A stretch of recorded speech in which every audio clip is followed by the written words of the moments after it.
¿Alguna vez te ha pasado que conoces a alguien que promete ser o hacer algo que realmente está muy seguro de ser la gran cosa, pero que al final o en el transcurso termine siendo todo lo contrario? Bueno, tal vez si sean de países como México, Venezuela, Colombia o similares, sabrán que esto es muy, pero muy recurrente en el mundo de la política, que no solo termina siendo decepcionante, sino hasta insultante para la inteligencia humana. Pero dejando de lado la política a un lado, en el mundo del entretenimiento existen este tipo de personajes que dicen ser la gran cosa, el puto amo, el GOAT de GOATs, la última Coca-Cola del desierto, el diamante en bruto, la polla con cebolla. Pero en el momento de la práctica terminan siendo una decepción total y que en realidad no son lo que prometían ser. Este tipo de personajes se les conoce como vende humos. Son personajes a los cuales su potencial se reducen a meras palabras de personajes terciarios, que se les infla su poder, sus habilidades o sus estatus, pero al momento de que estos intervienen en la historia te llevas una gran decepción y te llevas una mala imagen de estos. Y créeme, esto ocurre con regularidad en series y animes. Hola a todos, yo soy su amigo y servidor, el desconocido. Y el día de hoy, hablaremos de uno de los recursos narrativos más comunes en una obra de entretenimiento, y es el hecho de crear personajes superpoderosos, que al final terminan siendo super decepcionantes. En este video mencionaremos punto por punto cómo se conforman estos personajes, unos ejemplos, una variante y mi opinión personal. Sin más flora, comencemos. Bien, vayamos punto por punto. Primero, ¿qué carajos es una persona o personaje vendehumos? No es difícil de entender el término, pero esta definición puede incluir a una persona de verdad, y es que originalmente el término formal apunta más a una persona más que un personaje de ficción, y aun con este detalle, se puede emplear sin problemas. Citando de la Real Academia Española, un vendehumos es una persona que ostenta o simula valimiento o privanza con un poderoso para vender su favor a los pretendientes. Es decir, una persona que afirma y está firme de que dicha persona cuenta con un medio o poder que lo usa a su favor para influir o convencer a un tercero, pero que en realidad no solo es una mentira, sino que esa persona te brinda algo que en realidad no es así. Otra definición similar a la primera a manos de la Academia Mexicana de la Lengua, dicta así. La voz vendehumos se usa para referirse a la persona que ostenta o simula valimiento y privanza con un poderoso, para vender con esto a su favor a los pretendientes. Como ven en estas definiciones, los conceptos hablan de una persona que se gana tu confianza con algún medio o poder que éste, cuente, te promete que conseguirás algo estando con él, pero que al final no solo esa persona te está engañando, sino que es un timador. Timar hace referencia a engañar a alguien con promesas o esperanzas, y un timador, una persona que tima o engaña. Como había ejemplificado en la introducción del video, este término se usa regularmente en el ámbito político, para hacerse referir a una persona que promete algo o proporciona un bien o cambio, pero que al final no solo te ha estado engañando, o que te han utilizado para sus fines personales, pero no solo se ve en el ámbito político, también se puede ver comúnmente entre personas normales. Ya saben, de seguro conocen por ahí o han escuchado de un loquito o un alusín que ha conquistado a 100 chicas y ha estado con esas 100, o de aquel loquito que enamoraba mamás solteras o milfs, ni que esto fuera manguas más 18 joder, tarde o temprano serían vistos como unos mentirosos de mía. Con este ejemplo se pueden familiarizar cómo es un personaje vendehumos en la ficción, y en la vida real es aún más evidente por el modo en que estos se expresan y comunican con su público. Una vez ya conociendo la definición de un vendehumos, pasemos con un punto adicional que se me olvidó mencionar, y es su peso narrativo. Puedo decir por todos que muy en el fondo, aunque sea un gusto culposo, nos atraen los personajes poderosos o badass, y es normal, un personaje que desborde tanto poder que es capaz de acabar con el elenco de villanos por sí solo resulta épico e intrigante, claro, siempre y cuando se haga muy bien y dicho personaje tenga profundidad para que podamos empatizar con él. Pero si hay algo que tenemos que tomar en cuenta, es que dicho personaje desborde sus poderes con actos, ¿y por qué lo digo? Bueno, un creador puede demostrar más con acciones que con palabras, sin importar si dicha descripción venga de un tercero o del mismo creador, y es que con el acto de mostrar, hace que uno como espectador pueda conocer al personaje y crear con un criterio propio para saber si de verdad es poderoso como lo dicen, intermedio o de plano sea débil. Pero no sé si se hayan dado cuenta que los que alimentan el morbo, son en su mayoría personajes secundarios, o que casualmente conozcan a este. Estos mediante diálogos con el protagonista o con otros personajes utilizan afirmaciones o descripciones de qué tan poderosos son, cuentan hazañas o proezas que dizque han perpetrado, o que éstas estén contadas de forma errónea, o que simplemente los personajes sobreexceden su impresión o la presencia de dicho personaje cuando lo tienen enfrente. El peso narrativo de estos personajes se puede presenciar de dos tipos de desempeño en la obra. Número 1, alivio cómico. Algunas veces cuando a un personaje se le da tanto poder, normalmente estos desempeñan un papel como alivio cómico para la obra. O directamente estos son la burla de la serie, o la misma serie crea situaciones para que sea ridiculizado ante el elenco o el público. Pero este tipo de personajes son muy escasos, ya que los que más abundan, son los siguientes. Número 2, atraer la atención o clickbait. Y como dije, este es el más común o recurrente en las obras. Estos personajes, gracias a elementos como el diseño, la personalidad, características y gracias a la escala de poder, estos personajes son inflados artificialmente para verlo todopoderoso, pero a la hora de la demostración, se queda muy, pero muy por detrás en cuestión de poder, quedando como un charlatán o un fraude. Estos son creados a propósito, o en algunos casos de forma inconsciente, para mantener al lector enganchado en la historia a la espera del desarrollo de este personaje, pero en el proceso humillándolos o mostrarlos como algo que no fue para tanto. Y bien, ya habiendo mostrado todo esto, pasemos a las características que conforman estos tipos de personajes. Número 1, apariencia. Si notan un patrón en este tipo de personajes es que son presentados de una forma muy llamativa, con el fin de que estos destaquen de entre todos. Como dice la frase, la primera impresión es lo que cuenta. La aparición de estos personajes mayormente son llamativos o emblemáticos, factores como su apariencia, su modo de vestir, su comportamiento, presentación, o detalles tan pequeños como el dibujado, armas o elementos extras, todos estos factores visuales hacen que el espectador comience a esperarse algo de él, e incluso se llegase a ganar el cariño de muchos fans. Número 2, presencia o reputación. Si hay algo que viene de la mano con la apariencia, es la presencia que éste desborda ante los demás personajes. Desde reverencias, gratitudes, comentarios tanto positivos como ofensivos hacia él, o detalles ya más avanzados como el miedo o el respeto, son comportamientos que te hacen decir: "Wow, este personaje es la polla, chaval". Y este va de la mano con la apariencia, porque con un gran trabajo en los detalles desde la apariencia, hacen que hagan juego con su personalidad, hablan mucho de la presencia que imponen. Número 3, el poder. Bien, aquí existe una u otra cosa, o es directamente fuerte o directamente débil. El poder es la característica principal para saber si dicho personaje es tan fuerte como lo decían, o en realidad es más débil que la mierda. El poder de personaje se puede medir en cualquier ámbito, desde poder físico, mágico, o la escala de poder de tu anime preferido, inteligencia, entre otros. Hay personajes que de verdad son fuertes, pero a la hora de compararlos con otros personajes pues la verdad que si dejan mucho que desear, o en el caso de que sean débiles, pues que te puedo decir mi causa. Si es mierda, es una mierda y no habrá cosa que se pueda cambiar, aunque existe un caso muy curioso de vendehumos que veremos más adelante, así que no le mueva papi. Número 4, hazañas. Los personajes secundarios o terciarios en algún momento pueden a modo de comentario o anécdota las magníficas hazañas que han perpetrado dicho personaje, dejan la vara muy alta para el resto del elenco como una hazaña que solo lo mejor de lo mejor pueden llegar a realizar y vivir para contarlo. Y por último, número 5, interacciones con los personajes. Las interacciones con su entorno nos hacen ver el modo en que ellos ven al personaje. Ya sea respeto, admiración, amabilidad, rivalidad, amistad, enemistad o ya de plano una relación de antagonismo u oposición. Bien, bien. Ya una vez visto los puntos que conforman a un vendehumos, vayamos con algunos ejemplos y el motivo por el cual ocupan este título.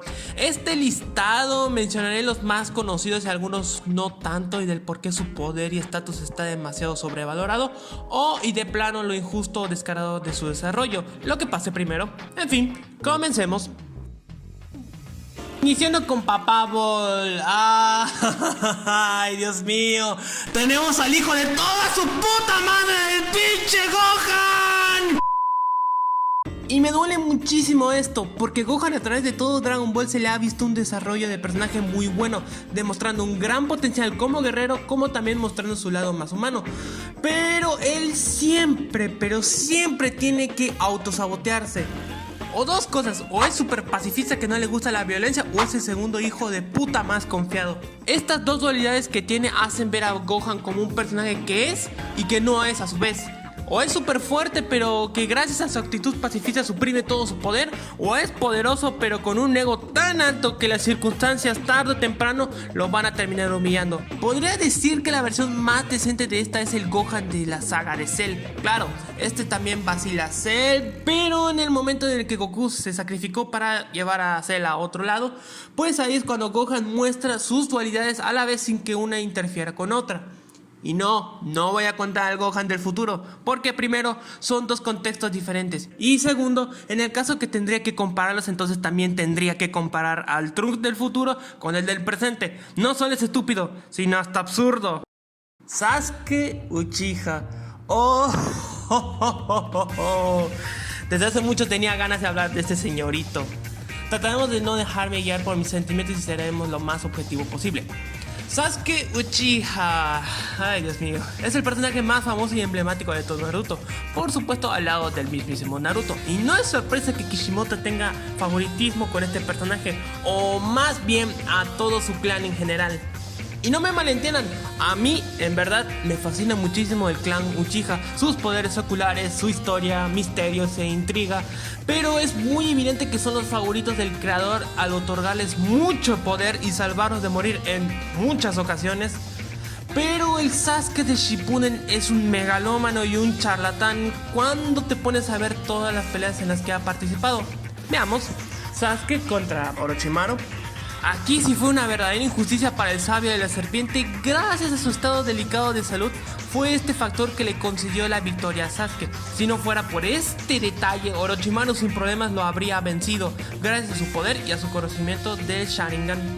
Sasuke contra Deidara. Un duelo de ingenio y poder en donde ambos se las apañaron con todo lo que tuvieron en manos para entregarnos una espectacular pelea. Sin embargo, en esta pelea se vio una clara superioridad ofensiva por parte de Deidara, y no fue una, sino en dos ocasiones en las que Deidara tuvo la victoria. Sin embargo, Sasuke fue salvado, y esto se nota muchísimo en la parte final, salvándolo usando la serpiente cuando se suponía que no tenía chakra para ese punto de la pelea. Sasuke contra Killer Bee. Uy, Dios.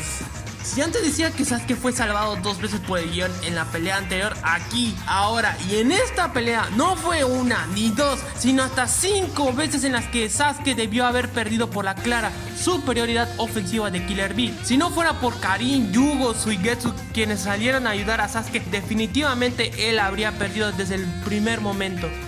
Y al final Killer Bee se burló en su cara. Y ya ni hablemos con su enfrentamiento contra los Kages o Danzo en su primera pelea con Madara, en donde estos barrieron con él y solo en la segunda fue victorioso. Se le puede justificar en cierta medida debido a su poca experiencia con el Mangekyo Sharingan, a comparación de otros Uchihas como Obito, que controlaba a la perfección su Kamui, y Itachi Shizui, que eran maestros del Genjutsu, y Madara era un experto en el Sharingan.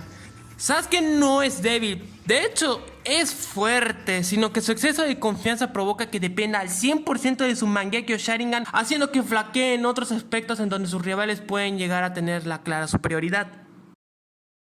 Radamantis de Wyvern. Bueno, luego de meterme con Sasuke Uchiha, ahora me toca hacerlo con este personaje. Me meto con un personaje que a todos les gusta, me meto con un personaje que a mí me gusta. Perfectamente equilibrado, señores. Bien, ¿qué puedo decir acerca de este señorito? Radamantis tal vez sea uno de los 3 jueces del inframundo, bendecido con las sápules de Wyvern y con un pelotón a su disposición. Pero en cuestión de poder se queda muy, pero muy atrás a comparación de sus compañeros Minos y Ayakos. En un principio se nos mostraría un personaje de carácter fuerte, decidido, violento, impulsivo, desconfiado y rebelde. Y con esa armadura, hermano, con esa armadura conquistas toda América, boludo. Perdón. Con esa armadura que desborda poder y esa personalidad que infunde miedo y respeto a sus subordinados, ante todos estos elementos creerían que no solo es el espectro más poderoso del ejército de Hades, sino el más fuerte de los 3 jueces, ¿verdad? Ay, Dios mío, desearía que si fuera. Lamentablemente estos elementos se van a la basura cuando toca enfrentarse contra sus enemigos, y sus enfrentamientos se resumen en partirle la madre a santos de bronce o plata, Pero cuando le tocan pelear contra Caballeros de Oro, como lo fue Kanon, Arioria, Mu, Milo, pues se nota que este personaje no es tan poderoso como se decía. Esto se ve muy evidente cuando se menciona de la existencia de la barrera de Hades que suprimió el poder de los Santos Dorados, cosa que Radamantis usó a su favor para vencer de una forma muy fácil a la Trinidad de Atena, y cuando directamente remató a un Deathmask y una Afrodita heridos, humillándolos como de costumbre. Y es verdad que de entre los 3 jueces es el que haya tenido más enfrentamientos, contando con 8, de los cuales 4 salió victoriosos. Pero todos estos los ganó gracias a circunstancias desfavorables para los santos, como los que había mencionado con anterioridad, y siendo los únicos que ha derrotado por mano propia fue el elenco de bronce y a Orfeo. Y en los Canvas no se salva.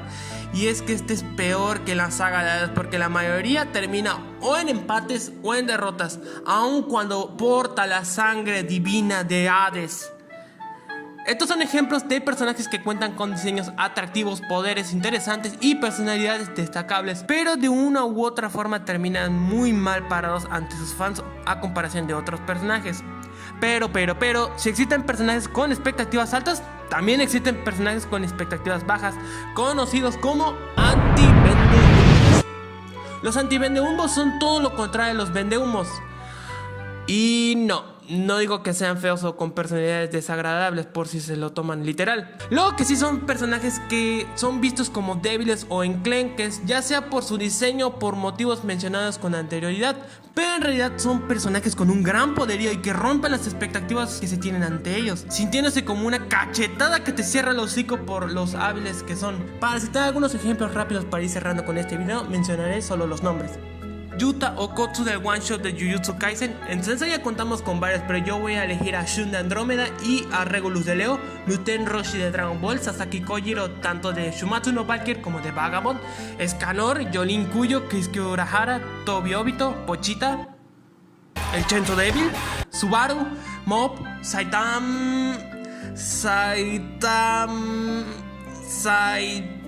¡ay, Dios mío! ¡Saitama! Hiroti Sakurai y Carrerín. Ya para ir terminando con el video, ¿qué es lo que opino de los vendehumos? Bueno, directamente no puedo tener una posición a favor o en contra de estos, porque los vendehumos los percibo más como un error de escritura más que un elemento narrativo. ¿Qué puedo decir acerca de ellos? Bueno, a la hora de escribir y desarrollar una historia, es normal que se quieran implementar a un elenco más extenso para que la obra se sienta más viva, que cada personaje se vea importante y único. Y claro, el tiempo y las circunstancias no dan para darle participación a todos, lo que lleva a un desaprovechamiento de uno que otro personaje con potencial. Pero por favor, si vas a crear un personaje, hazlo bien. Si vas a darle poder, hazlo bien. Si le quieres dar poderío, hazlo bien. Si lo quieres quedar bien ante sus fans, hazlo bien. Porque este tipo de personajes son en su mayoría los más queridos o los que más levantan hype entre la comunidad.